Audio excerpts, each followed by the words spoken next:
شيخ صلاح سيدي الفاضل، كنت تتحدث عن جزئية غاية في الأهمية، أرجو أن تكمل. وقبل أن تكمل هو سؤال قد يبدو مفتاحا لأسئلة كثيرة وأنت تتدفق.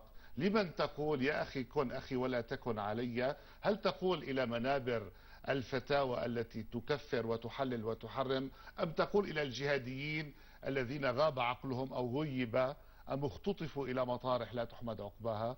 لمن؟ وما هي رسالتك الأخيرة التي يمكن أن نستثمرها فيما تبقى من وقت؟ تفضل سيدي.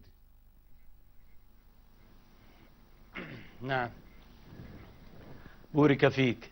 رسالتي قبل أن يضيق الفضاء وينقطع الرحب بالناس، أولا رسالتي لهم: إنما ربكم الله، فلا تقبلوا أمرا ولا نهيا إلا من الكتاب وإلا من هذا النبي. فالعالم الحق الذي يتلو الكتاب ويتلو النبوات، من حدث برأيه فليس بشيء. كانت الكتب الأولى تقول عن هؤلاء ما للتبن مع الحنطة. فاحفظوا هذه عن الأنبياء ولا تأخذوا إلا من قيل الله وقيل الأنبياء. هذه واحدة.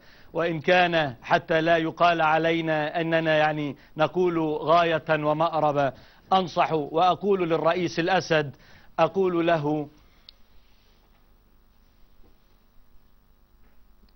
يبدو أن هناك خللا ما عندما يصل إلى هذه النقطة.